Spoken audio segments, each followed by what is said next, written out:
అగ్ని ప్రమాదం చోటు చేసుకుంది. ఒక ఫర్నిచర్ షాప్లో మంటలు చెలరేగాయి. గ్రౌండ్ ఫ్లోర్ నుంచి మొత్తం 4 అంతస్తు వరకు కూడా ఈ మంటలు వ్యాపించినట్లుగా తెలుస్తోంది. ఈ మంటల్లో 4 అంతస్తుల బిల్డింగ్ పూర్తిగా కాలిపోతున్నట్లుగా సమాచారం అందుతోంది. బిల్డింగ్లో 2 చిన్నారులతో సహా మొత్తం 6 ఉన్నట్లుగా మనకి ఇప్పటి వరకు ఉన్నటువంటి సమాచారం.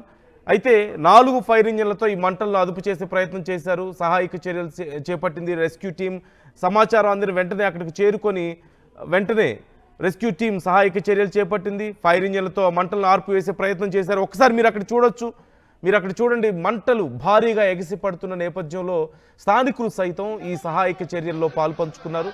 అయితే ఇప్పుడే అందుతున్నటువంటి ఫ్రెష్ డీటెయిల్స్ మనకి మంటలు చాలా వరకు అదుపులోకి వచ్చాయంటూ తెలుస్తుంది. కాకపోతే ఆ బిల్డింగ్లో 2 చిన్నారులతో సహా మొత్తం 6 లోపల చిక్కుకుపోయారట. ఇంకా చాలా ప్రాంతాల్లో పొగ పూర్తిగా నిండిపోయి ఉంది చాలా ఫ్లోర్స్లో. మరోవైపు ఇంకా పూర్తిగా ఆ సిచ్యువేషన్ కంట్రోల్లోకి రాలేదంటూ తెలుస్తుంది. వారిని బయటకు తీయడానికి చాలా కష్టం అవుతుంది అంటూ సమాచారం అందుతోంది. ఈ నేపథ్యంలో వారిని బయటకు తీయడానికి ఇప్పుడు అక్కడ ఉన్నటువంటి రెస్క్యూ టీం తీవ్రమైనటువంటి ప్రయత్నాలు చేస్తున్నారు, శ్రమిస్తున్నారు. అయితే ఎప్పటిలోపు వారిని బయటకు తీసుకొస్తారు, అసలు లోపల వాళ్ళ కండిషన్ ఎలా ఉంది అనేది కూడా తెలియాల్సి ఉంది. మరోవైపు మంటలు ఎలా మొదలయ్యాయి, ఈ మంటలు అంత ఎత్తు వరకు ఎలా వ్యాపించాయి, 4 అంతస్తుల వరకు వ్యాపించినట్లుగా తెలుస్తుంది. ఎంత నష్టం జరిగింది అనేది కూడా తెలియాల్సి ఉంది. ఆ చుట్టుపక్కల ప్రాంతం అంతా కూడా పక్కన ఉన్నటువంటి బిల్డింగ్స్ వాళ్ళందరూ కూడా చాలా ప్యానిక్ అయినట్లుగా తెలుస్తుంది. ఎక్కడ చూసినా సరే నల్లటి పొగ మేఘాలే కనిపిస్తున్నాయి ఆ ప్రాంతం అంతా.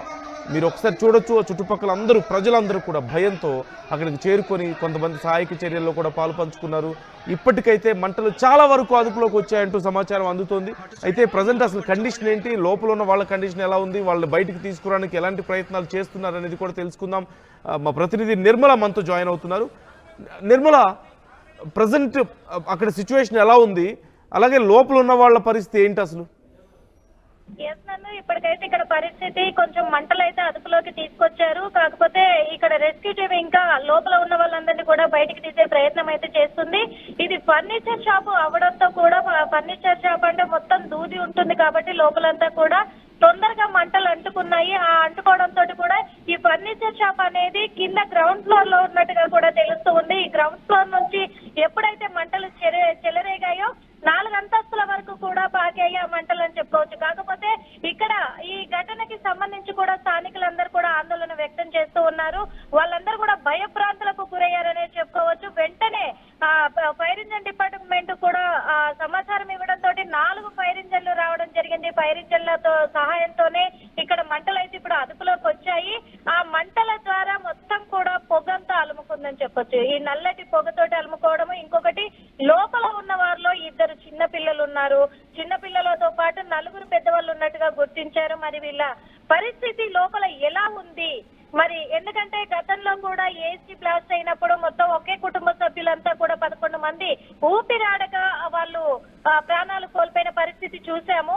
ఇప్పుడు వీళ్ళ పరిస్థితి ఎలా ఉంది అనే కోణంలో కూడా ఇంకా లోపలైతే రెస్క్యూ టీం అయితే కొనసాగిస్తూనే ఉంది, చర్యలు చేపడుతూనే ఉంది. వాళ్ళని బయటికి తీసుకురావడానికి సాయశక్తిలో కూడా వాళ్ళు కృషి చేస్తున్నారని కూడా చెప్పుకోవచ్చు. ఇక్కడ మొత్తానికి చిన్న ఫ్యాక్టరీ అంటే ఫర్నిచర్ షాప్ చిన్నది అవ్వడంతో కూడా తొందరగా మంటలు మొత్తానికి వ్యాపించాయి. లోపల ఫస్ట్ ఆ ఫర్నిచర్ షాప్ అంతా కూడా అంటుకోవడంతో పైకి 4 అంతస్తుల మేడకి పాకినట్టుగా తెలుస్తుంది ఈ మంటలన్నీ కూడా.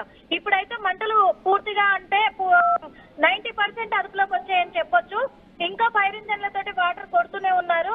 ఆ రెస్క్యూ టీం మాత్రము వాళ్ళని బయటికి తీసుకొచ్చే ప్రయత్నమే చేస్తోంది. ప్రస్తుతం అయితే చర్యలు కొనసాగుతూనే ఉన్నాయి. నందు రైట్ నిర్మల, ఒక్క నిమిషం మీరు లైన్లో ఉండండి. అక్కడ బాధితులు మాట్లాడినటువంటి వివరాలు కూడా ఉన్నాయి. అవి చూసిన తర్వాత మనం ఒకసారి మళ్ళీ మాట్లాడదాం.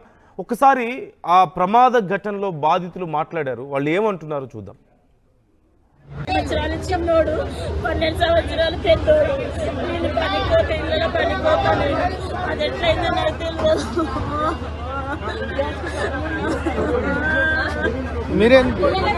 ఇంటికాడ ఉండలే ఈరోజు.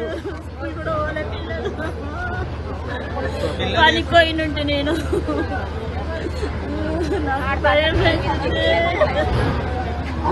నాకు జరాలి మున్సిపల్ వాళ్ళు అధికారులకు ఎన్నిసార్లు కంప్లైంట్ చేసినా కానీ ఇంతవరకు చర్యలు తీసుకోవట్లేదు. దాని మీద